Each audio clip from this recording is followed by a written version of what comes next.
Smilez is a rapper who came out of nowhere, releasing his first song on September 3rd of 2020, and the following day he was featured on 6nine's album Tattletales. At the time, he only had 300 monthly listeners. Following that, he secured features with artists like unotheactivist and Snoop Dogg. After further investigating, I found out that he even had a song with playboi Carti back in the day. So it left me wondering, how did this artist seemingly come out of nowhere and secure features with big name artists like this? At first, it just screamed industry plant to me, but after further investigating, I realized that his career is much more interesting than your everyday industry plant. So join me today as we look into the rapper who bought his career.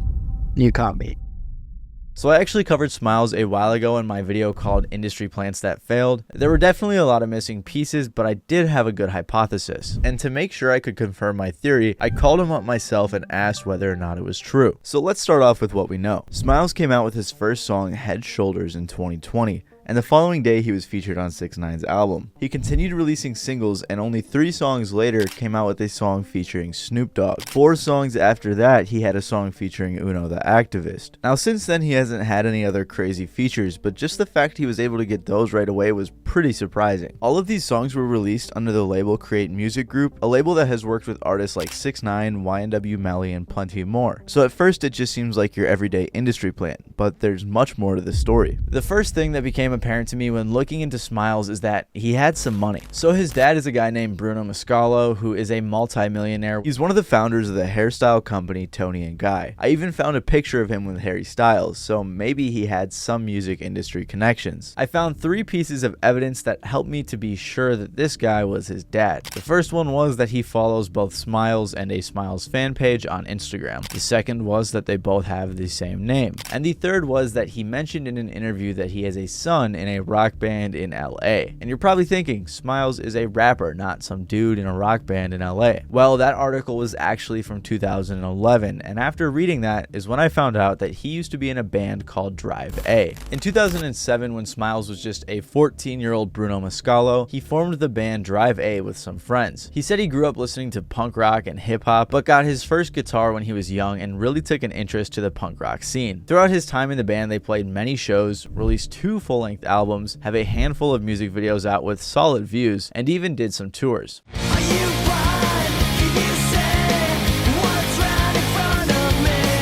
After I made my first video, I saw many people in the comments who actually remembered Drive A, and a lot of people looked like they were looking back on it with fondness or being surprised that the frontman later transitioned into a rap career. I also saw a ton of interviews with the band back then, so it seemed like they were making some noise. An interesting thing to note about all of these articles is that no one ever brought up or mentioned or asked about his parents, so I'm wondering if that was something that was kept low-key from the beginning, or if it was just something journalists didn't want to touch on. When originally researching, I was not sure whether or not his Drive A adventures were funded by his parents. I figured he probably had some help as he started out very young, but on the flip side, it's obvious they did have fans and were probably making some decent money. By 2011, the band had broken up, and shortly after that, Smilez joined a new band called Raw Fabrics under the alias Jack Franco. Like I said, Raw Fabrics started in 2011, and by 2014, they had just finished a nationwide tour and were preparing to release their debut EP called Gold Handcuffs. In 2015, though, after Raw Fabrics released their second EP, the band broke up. Jack Franco was the last remaining member, who then switched his name again to Jack Bruno. He also mentioned in an interview struggling with drugs, which I thought may have had a hand in the band's breakup. Jack Bruno was active as Raw Fabrics until 2016, when he decided to go solo as Jack Bruno. But instead of making rock music, he decided to start making rap. The earliest music I could find from the rapper Jack Bruno was from 2017, which is when his career really began to get weird. He had songs featuring Famous Dex, who was super hot at the time, and he also had a song with playboi Carti called Ciggy Said Light. He also had some music released under the name 92 Jack, so he's gone under various aliases throughout his career. But what really stumped me when I was originally researching for my last video is that somehow Smilez had all of these connections in the music industry, and I just couldn't figure out why. He's opened for artists like Wiz Khalifa, Juice WRLD, Lil Pump, Lil Skies, 6ix9ine, and Ray Shremmerd. A lot of people were wondering, along with myself, how he was able to get these connections, and I did see some speculation on Reddit admitted that he paid to get on these tours. One thing that I did see him mentioning in recent interviews is how he got that 6ix9ine feature. Like the other features, I just assumed that it was paid for by his parents, but he claims that after opening for 6ix9ine on tour, he became friends with some of 6ix9ine's friends. And after 6ix9ine got out of jail, he says that they vouched for him to get the feature. Right. So we were just like, well, we get along with him. And so when he got out,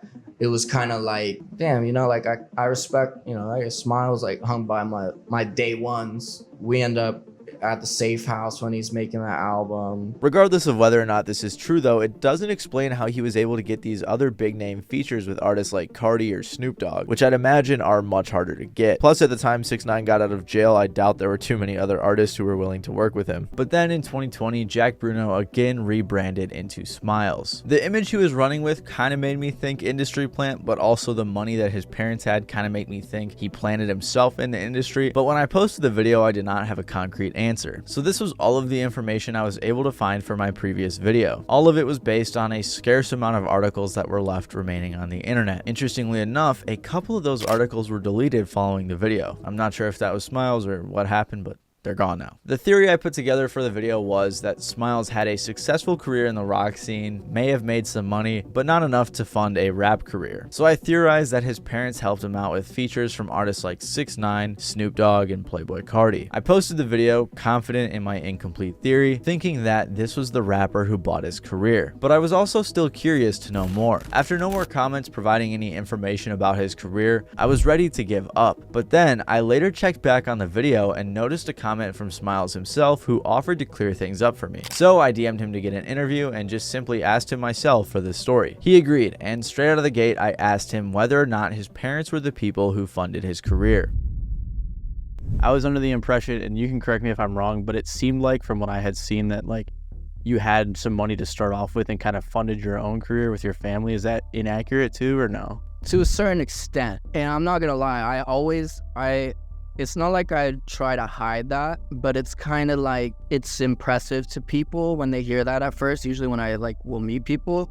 So then when I try to make it about like, hey, I, you know, make music, I do, it kind of is like, cool, we don't care. When I first asked him this question, he did talk about how his parents had a lot of money, but he also mentioned how he doesn't like to talk about it publicly because he just doesn't like how that makes people look at him. He says it overshadows his music, and especially since he's really into punk rock and rap, it's just not cool, which I guess I can understand. He told me he just explained the full story so I can understand it better, and he began by telling me that as a kid, him and his family moved to LA, which is when he started the band Drive A. After doing a Battle of the Bands competition at their school, his band got some connections. He admitted to me right away that obviously his parents were funding his career because he was 14 or 15 years old at the time, which is definitely fair enough. I don't think you can mow enough lawns to pay for a recording studio or going on tours. You can get yourself into the right room in LA. Met a producer, end up working with the producer at 13, 14. At this point, yeah, my parents are funding my career. I'm not. I mean, you're 14. Yeah, you know. The band continued touring and saw some success in the punk rock scene. He says by the time he was 19 though, he wanted some respect and was sick of being looked at as someone who made it due to his parents' money. So he got a job, left Drive A, and it didn't change anything. It got in my head, I need to make it on my own without the help of family or anything, because they helped me a lot at the beginning of Drive A. And I got a job at the pizza shop and was like delivering food for a year, and in my mind, I'm like, I'm gonna earn people's respect. But the truth is too, it's like people don't really care that much. While working, he said that he taught himself to engineer and write better, and also joined the band Raw Fabrics. Smilez told me that after Raw Fabrics, he started doing side jobs like ghostwriting and producing, helping to earn his own money, since he said he always had this drive to not rely solely on his parents. Also at this point too, I started like writing songs a lot, but I would start like ghost writing. So I would like kind of like taking the relationships I built from tours and stuff and selling my songs to artists and getting work like that, you know, a little bit. So I always had this drive in me that I didn't want to just rely on, you know, my parents. I wanted to make something of myself. Because it doesn't give me, I don't look at what my parents have done, accomplished, and say, oh, I've accomplished that. No, I have it. But I still wanted to get to the real meat and potatoes. Did he pay for that Playboi Carti feature? But Smilez told me it wasn't as simple as that. He explained how he began making connections with other artists and producers in the hip-hop scene, which made him want to start rapping. He even said he pretended to be his own manager so that he could get into contact with other artists and producers in the scene. Smilez continued to tell me that he asked 6ix9ine's manager to open for him on his Europe tour, and through that he became friends with a lot of 6ix9ine's friends as well. Then after 6ix9ine was let out of jail, his friends helped him get onto 6ix9ine's album Tattletales. Through that, what was cool was I became really good friends with 6ix9ine's like high school friends who were on tour with him. So he said the same thing here about the 6ix9ine thing, which kind of makes me think it's true because he's just doubling down on it. But what about the other features? He says eventually he got into contact with Hit Boy, and he did admit that he had some help. I end up doing a song with Hit Boy producing it, which is expensive. I'm not gonna lie. No, I asked my parents to help with some of that. You caught me. But I did pay for most of it too because I was ghostwriting a lot at that point. So while he was working on the songs with Hit Boy mentioned getting him a good feature. Hit Boy was with Carti and asked how much he would charge Smilez. After getting a price, he was trying to negotiate, and after negotiating, he used half of the money he had saved and asked for an investment for the second half of the feature from his parents. I have some money saved up, but I don't like have enough. I'm like, can I pay fucking half of it and then, or like in a couple months we pay the other half, or like can we work something out? I paid for the first half. Yeah. And then eventually my parents paid for the other. Yeah. So it looks like my theory was at least partially true. He did get some help from his parents, but also claims to have been trying to do his own thing as well. And by the end of the interview, I forgot to ask about the Snoop Dogg feature, but I'm going to assume that it was a similar situation to the Playboi Carti one. So if I had to guess, it seems like my theory was at least about 75% true. Smilez explained to me that he's been hustling and making connections, but the money has definitely been a help. I think he explained it best in this clip. It's not really like I'm just sitting here and I'm like, Mom and Dad, can I have a career in rap? Like, no. They're like, what the fuck?